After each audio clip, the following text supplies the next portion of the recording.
আসসালামু আলাইকুম। আজকে আমরা পেয়ার অফ স্ট্রেট লাইনের লেকচার নাম্বার 3-এ 4 নম্বর থিওরি নিয়ে আলোচনা করব। তো 4 নম্বর থিওরিতে কি বলা আছে যে একটা সমীকরণ দেওয়া আছে, দ্বিঘাত সমীকরণ। সেই সমীকরণটি দুইটি সরলরেখা প্রকাশ করবে যদি এই শর্ত, আমার 1 নম্বর শর্তটা পালন করে।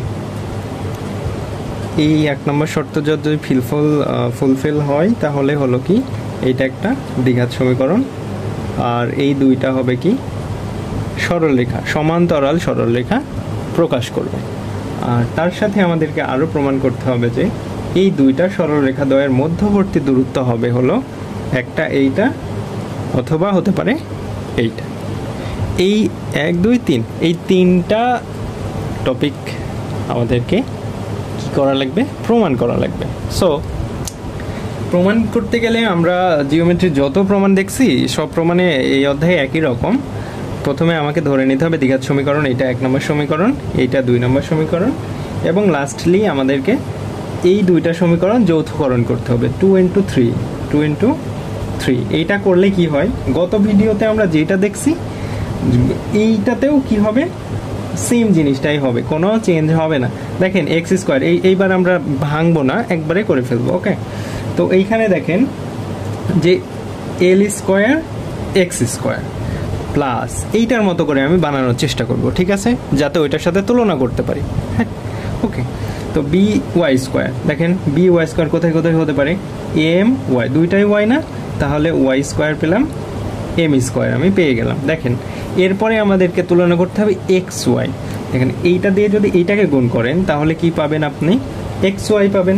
তো এক্স ওয়াই এর সাথে গুণ করলে কি এক্সট্রা করে পেলেন, এইখানে পেলেন আপনি এল আর এম। এইটা দিয়ে আবার যদি এইটাকে গুণ করেন তাহলে কি পাচ্ছেন, দেখেন এক্স ওয়াই পাচ্ছেন, এল এম পাচ্ছেন। তাহলে এখানে কয়টা এল এম পাচ্ছেন, 2L M। দেখলেন তো, একবারে হয়ে গেল। এইবার দেখেন কি আপনাকে আলাদা করতে হবে, এক্স 2gx। তাহলে এইখান থেকে আপনি এক্স আলাদা করবেন, তাহলে এক্স দেখেন এইটার সাথে যদি এইটা গুণ করেন তাহলে কি হবে, তাহলে হবে হলো এল, এটার সাথে গুণ করতেছেন এল এক্স এন প্রাইম। এবার এন দিয়ে যদি এল এক্সকে গুণ করেন তাহলে কি হবে, এন এল এক্স। ওকে, তো আপনি এখান থেকে কি লিখতে পারেন, এক্স লিখবেন, এলটাকে কমন নেবেন। দেখেন এল দুইটাই সমান, মানে এইটা দিয়ে এইটাকে গুণ করলেও এল, ঠিক এইটাতেও এল, তাহলে এল আর এক্স কমন যাই, তাহলে আমরা কি নিলাম, কমন নিলাম। এইখানে লিখবো এবার N plus N prime plus, এইবার দেখেন ওয়াই, শুধু ওয়াইকে আলাদা করতে হবে। তাহলে এইটা দিয়ে এইটাকে গুণ করব আর এইটা দিয়ে এটাকে গুণ করব। তাহলে দেখেন এবার কি কি common, M and Y common. তাহলে এইখানে কি কি থাকলো, এবার N plus N prime. Okay, বাকি থাকলো কি গুণ করতে, এবার বাকি আছে N into N prime equal to 0। এটাকে দিলাম আমরা 4 নম্বর সমীকরণ। দেখেন এখানে একটা কথা যে আমি গুণটা কিন্তু করে ফেলছি এবং এইটাও করে ফেলছি। আপনারা একটা জিনিস চেষ্টা করবেন পরীক্ষার খাতায় যত শর্টকাটে অঙ্কটা প্রসেসিংয়ে নিয়ে আসা যায়। ওকে, ভেঙে ভেঙে করতে পারলে খুবই ভালো, কোনো সমস্যা নেই, ভেঙে ভেঙে করতে পারলে খুবই ভালো। এরপরে দেখেন আমরা কি করব, সমীকৃত করব, সমীকৃত করি। সমীকৃত করলে কি হয়, বা আপনি বলতে পারেন যে 1 নম্বরের সাথে 4 নম্বর তুলনা করে পাই, কোনো ব্যাপার না। এ সমান সমান আপনি কি লিখতে পারবেন, এল স্কোয়ার সমান আপনি লিখতে পারবেন এ, এটাকে আপনি দিবেন 5 নম্বর সমীকরণ। এবার আপনি এম স্কোয়ার সমান কি লিখতে পারবেন, বি 6 নম্বর সমীকরণ। সমীকরণ বেশি দেন, সমস্যা কি। এরপরে আপনি এম স্কোয়ার সমান কি লিখতে পারবেন, বলেন তো, এম স্কোয়ার সমান আপনি লিখতে পারবেন হলো বি লিখতে পারবেন। এইবার থাকতেছে কি আমাদের, এই যে এখানে এল এম, এই যে 2, এই 2 কাটা, তাহলে আপনি এখান থেকে লিখতে পারবেন L M equal to H. এটা হলো আপনার 7 নম্বর সমীকরণ। আচ্ছা, আচ্ছা, এই সমীকরণটাকে আমরা পরের লাইনে লিখি, M square equal to B equal to হলো আমাদের, এটাকে 6 নম্বর সমীকরণ দিই, এটাকে 7 নম্বর সমীকরণ দিলাম। ওকে, এবার আপনারা লিখতে পারবেন N plus N prime equal to 2g, এটাকে আপনি 8 নম্বর সমীকরণ দেন, এবং M into N plus N prime equal to 2f, এটাকে আপনি দিবেন হলো 9 নম্বর সমীকরণ, and then last one C equal to 10 নম্বর সমীকরণ। এইবার আমাদেরকে কি করা লাগবে, এই সমীকরণগুলোকে একটু প্রসেসিং করা লাগবে। তো প্রসেসিং করলে কি হয় দেখেন, আমি সাইডেই করতেছি, যে এখানে আমি কি করব যে এই আমাদের যে 5 নাম্বার ও 7 নাম্বার সমীকরণ আছে, 5 নাম্বার এবং 7 নাম্বারই কেন নেব, কারণ এইখান থেকে আপনি এল স্কোয়ার এম স্কোয়ার, এইখানে আবার এল এম এর মান আছে আপনার জানা, তো আপনি এই সমীকরণ থেকে বের করলে দুইটা মান বের করতে পারবেন। তাহলে দুইটা সমীকরণকে একত্রিতকরণ করে আমি কি পাই, L square M square equal to A B. তাহলে এইটা সমান আবার কি, আপনি দেখেন এখানে এল এম, তাহলে এখানে H square equal to A B, তাহলে H square equal to A B পেলেন। তাহলে এইটাকে যদি আপনি ভাগ, একটা এইচকে রেখে দিলেন, একটাকে পার করে দেন বাই এইচ, এইখান থেকে আপনি এইচ এর এই যে এটাকে যদি আপনি আবার এই পাশে নিয়ে আসেন, তাহলে কি হবে বলেন তো, এইচটাকে যদি আপনি এই পাশে নিয়ে চলে আসেন তাহলে কি হবে বলেন তো, এইখানে হবে H by A equal to B by H, এইটাকে আবার লেখা যায় A by H equal to H by B, এইটা লেখা যায়, ঠিক আছে। তো এইটা হলো, এইবার দেখেন আপনি এখান থেকে কয়টা মান পেলেন, এবার এইচ এর ভ্যালুটা আপনি পেয়ে গেছেন। এইবার আপনি এই পাশে, আমি এখানেই করতেছি, এইখানে আমি কি করব, 6 নাম্বার সমীকরণ ও 9 নাম্বার সমীকরণ, এবার এই 6 নাম্বার সমীকরণ 9 নাম্বার সমীকরণকে নিয়ে আমরা কাজ করব। তো এইখান থেকে কাজ করলে কি পাওয়া যায় দেখি, এখান থেকে কাজ করলে দেখেন এখানে এল এম আছে, এইখানেও কি আছে, এম আছে, তাহলে L M square into N plus N prime equal to 2f H, এইটা লেখা যায়।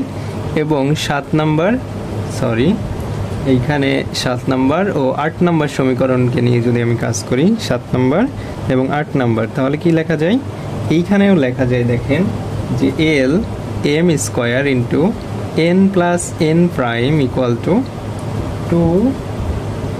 2b জি লেখা যায়। তাহলে দেখেন এইটাও যেটা, এইটাও সেইটা হয়ে গেল না। এইবার আপনি কি লিখতে পারবেন, এখানে 2fh ইকুয়াল টু 2bg লেখা যায়, অবশ্যই লেখা যায়। এখান থেকে 2fh ইকুয়াল টু bg লিখতে পারবেন। এবার আপনি জানেন যে এইটাকে আমরা কি লিখতে পারবো, h divided by g equal to h divided by b কে নিয়ে আসবো, তাহলে আমাদের হিসাবটা একটু সুবিধা হবে। f নিচে গেল, তাহলে এইটাকে আমরা দিলাম হলো আমাদের 12 নাম্বার সমীকরণ। দেখেন এইখানে আমরা যে এই সমীকরণটা পেয়েছিলাম, এই যে এইখানে যে সমীকরণটা পেয়েছিলাম, এটাকে আমরা দিলাম হলো 11 নম্বর সমীকরণ, আর এটাকে আমরা দিলাম হলো 12 নম্বর সমীকরণ। তো সমীকরণগুলো একটু মনে রাখা লাগবে, ঠিক আছে, তালগুলো একটু পাকবে, কিন্তু আমাদেরকে একটু মনে রাখার চেষ্টা করতে হবে। দেখেন তাহলে 12 নম্বর সমীকরণ আমরা পেলাম। এখন এইখান থেকে আমরা এই 11 নম্বর সমীকরণ ও 12 নম্বর সমীকরণ, 11 নম্বর সমীকরণ এবং 12 নম্বর সমীকরণকে নিয়ে আমরা কাজ করব। 11 নম্বর সমীকরণটা কি ছিল বলেন তো, a by H equal to H divided by B ছিল না, আর আমাদের 12 নম্বর সমীকরণে H divided by B equal to কি লেখা যেত, জি বাই এফ লেখা যেত। তাহলে এইটা সমান আমরা আবার কি লিখতে পারবো, জি বাই এফ লিখতে পারবো। এখান থেকে H to H equal to H to B equal to G অনুপাত এফ, এটা লেখা যাবে। তাহলে আমাদের এই যে প্রথম যে হলো কি ছিল, প্রথম যে অংশটা ছিল, এই অংশটা আমাদের প্রমাণ হয়ে গেল, প্রথম অংশটা প্রমাণ হয়ে গেল। এইবার দেখেন এগেইন আমরা একটা কাজ করব, সেটা হলো H square equal to A B এবং H F equal to BG. এইটা থেকে প্রমাণ করব হলো যে A F square equal to B G square. Okay, তাহলে এখানে আমরা কি লিখতে পারি? এখানে আমরা লিখতে পারি হলো A B F square, A B F square equal to B square G square, এইটা লেখা যায়। এইবার এইখান থেকে দেখেন যে A F square B B উভয় পাশে কাটা গেলে এখানে বি জি স্কোয়ার থাকে। ঠিক আছে, এই দুইটাকে একত্রিতকরণ করে এটা আমরা পেয়েছি। তাহলে দেখেন প্রথম অংশটুকু আমাদের কি হলো, প্রতিপাদিত হলো। এবার দ্বিতীয় অংশে কি বলছে? দ্বিতীয় অংশতে আমাদেরকে বের করা লাগবে হলো দুইটা সমান্তরাল সরলরেখা দ্বয়ের মধ্যবর্তী দূরত্ব। সমান্তরাল সরল রেখা দ্বয়ের মধ্যবর্তী দূরত্ব নির্ণয়ের সূত্র কি ছিল? c2 - c1 divided by a square plus b square. তো এখানে আমাদের তো আর ইন্টারমিডিয়েটে পড়তেছি না, তো এখানে আমরা একটা সূত্র ধরে নিছি সমীকরণ। এখানে আমরা লিখতে পারবো modulus n - n prime divided by l square plus m square.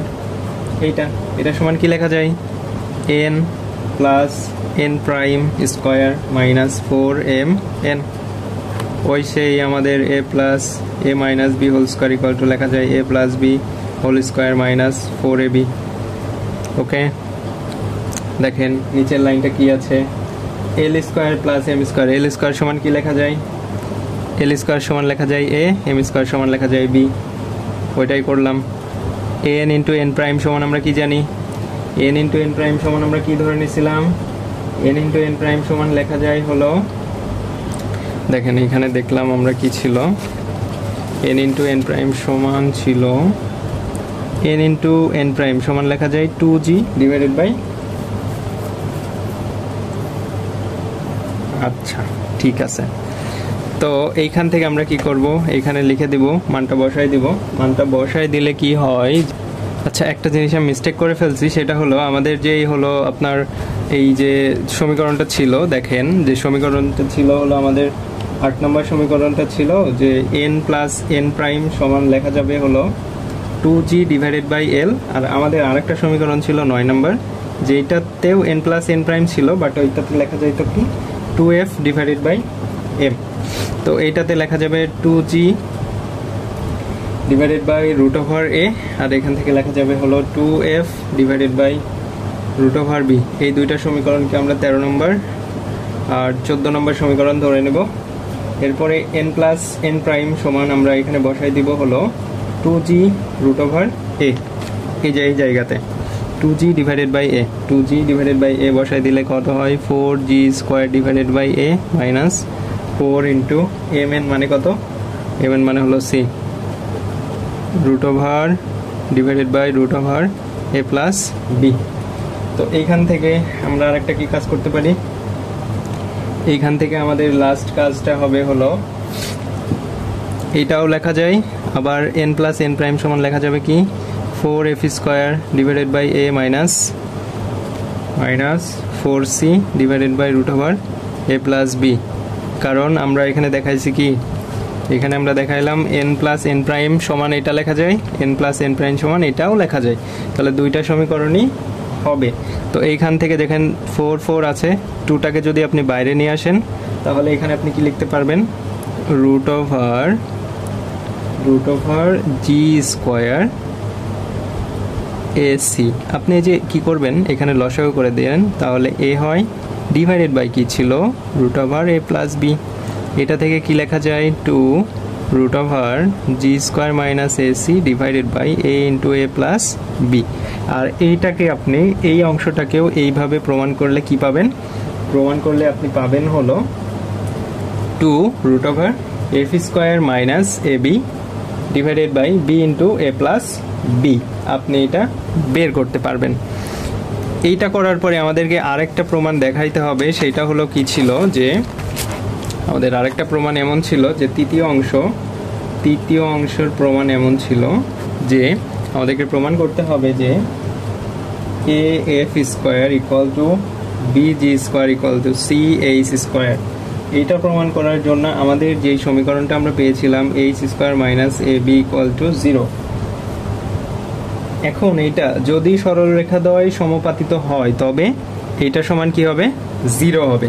যদি সরলরেখা দ্বয় সমাপতিত হয় তবে H square minus A B equal to 0 হবে এবং রেখাদ্বয়ের মধ্যবর্তী দূরত্ব 0 হবে। যদি এটা হয় তাহলে কি হবে? রেখাদ্বয়ের মধ্যবর্তী দূরত্ব 0 হবে। ওকে, রেখাদ্বয়ের মধ্যবর্তী দূরত্ব 0 হবে। তাহলে আমরা এখানে কাজ শুরু করি। H square minus A B equal to 0, তাহলে 2 root over G square minus AC divided by A into A plus B and 2 root over F square minus BC divided by B into A plus B equal to 0, এটা সমান 0। এটা আমরা বের করছি না, তিনটা জিনিস, এটা এখন এই তিনটা থেকে আমাদেরকে কাজ করতে হবে। H square minus A B equal to 0, এইখান থেকে কি পাওয়া যায় দেখেন, এইটা যদি এই পাশে বার করে দিন তাহলে 0 হয়ে গেল। G square minus AC equal to 0 লেখা যায় এবং F square minus BC equal to 0 লেখা যায়। তাহলে এইটা থেকে আমরা কি লিখতে পারি? সবগুলো সমানই 0, কিন্তু সবগুলো সমানই কি 0। তাহলে এখান থেকে লেখা যায় F square by G square equal to B by A and H square by G square equal to B by C and last one এখান থেকে হিসাব করলে এখানে A F square equal to BG square, এখানে হয় H square into C equal to BG square, A F square equal to BG square আমরা সমান লিখতে পারি কি সি এইচ স্কোয়ার। তাহলে আমাদের তিনটাই কি হলো? প্রমাণিত করা হলো। আশা করি আপনারা বুঝতে পারছেন। তো আমার চ্যানেলটা সাবস্ক্রাইব করে দিবেন যদি ভালো লাগে। ধন্যবাদ। আসসালামু আলাইকুম।